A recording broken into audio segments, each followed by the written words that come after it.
I'm Jackson, reporting for Kids First, and today I'm interviewing Talon Warburton from Marvel's Iron Man and His Awesome Friends, the first animated Iron Man preschool series. Known for his voice acting as Lord Nighty-Knight in Megamind vs. the Doom Syndicate, Mr. Warburton is also a blacksmith and wilderness survivalist. Today we are talking about his role voicing a villain named Absorbing Man in Iron Man and His Awesome Friends, which will premiere on Disney Junior on August 11th, 2025, and the next day on Disney Plus. Welcome to Kids First, Mr. Warburton. A pleasure to be here. Thank you for having me. No problem. Let's get into the questions. Absorbing Man is such a cool villain.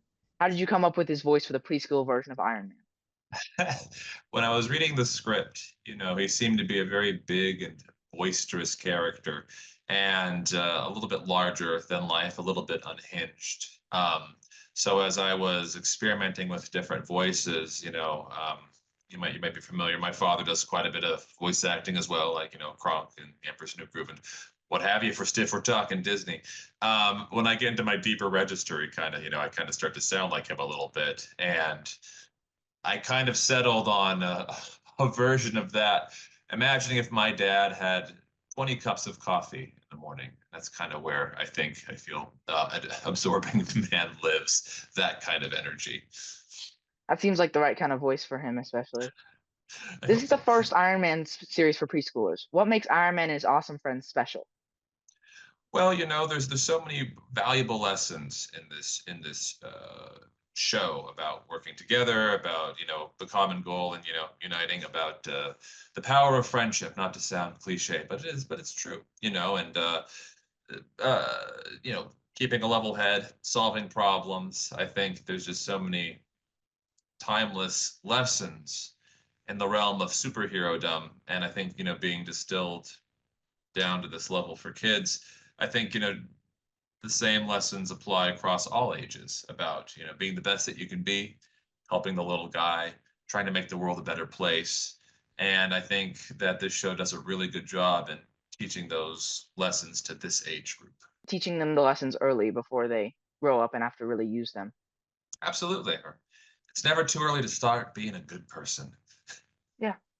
Absorbing Man's power is to take on the properties of anything he touches. If you had that power in real life, what would you want to absorb first? Any properties, maybe rubber, maybe like rubber, like one of those, but not just any rubber. Like I haven't seen one of them in years, but there's the bouncy balls, and then there's the super bouncy balls. That's like one of the first episodes I recorded was the bouncing. So if I was super bouncy, and you're kind of invulnerable to impact, you could have all sorts of fun with that, just jumping around the city. I mean, that's probably the closest I could get to flying. I could jump off of my building and probably get some pretty decent air. So rubber, super rubber, whatever, if that's even a thing. Oh yeah. Yeah, that does sound fun. Was it tricky to make Absorbing Man sound like a bad guy but still be fun for kids? Yeah, it's like the Iron Man and his friends they're all kids in the show, and I'm a grown adult that is stealing cookies from festivals and taking things that aren't mine. So how do I be a villain but not too evil of a villain? It is absolutely a balancing act for preschool shows. Even when we had a couple times in the booth where they're like, oh, it's a little bit maybe too intimidating for kids. Let's dial it back and get a little sillier. And I'm like, you got it. So, and it's a very high energy part. So, every time I leave the booth, I am sweating by the time I'm done with those sessions. It's a lot. Did you watch any Marvel movies or cartoons to prepare for this role, or did you create your Absorbing Man from your own imagination? I mostly from my own imagination. I've watched many, many, many Marvel titles. I was, one of the ones that was, especially even like, in college, like the midnight showings, of the Avengers and the other, Me too. that was. I have some very fond memories of those showings. But no, I kind of wanted to have my own version from scratch for Absorbing Man.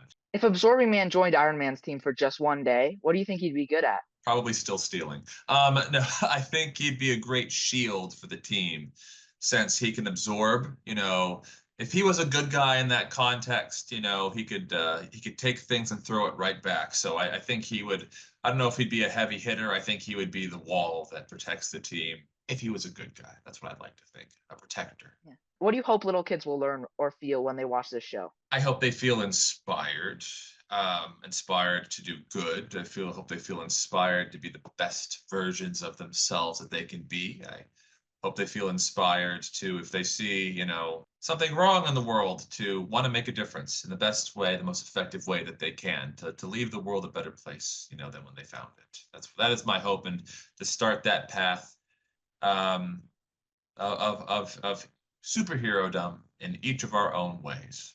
How do you feel about the responsibility of bringing a character that is like as iconic as Iron Man to a new generation? So there is a lot of if I think about it too much, I definitely get kind of nervous and giddy, but it's more than anything, it's an honor to be a part of this universe and to be able to help bring those lessons.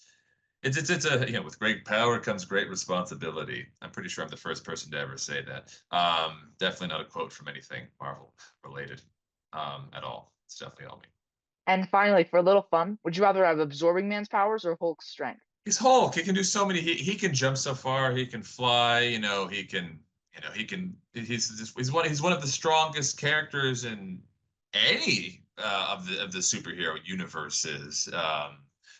Although like once he gets a handle on it, I don't want to be an unbridled rage monster. I like Hulk when he's got everything tapped in.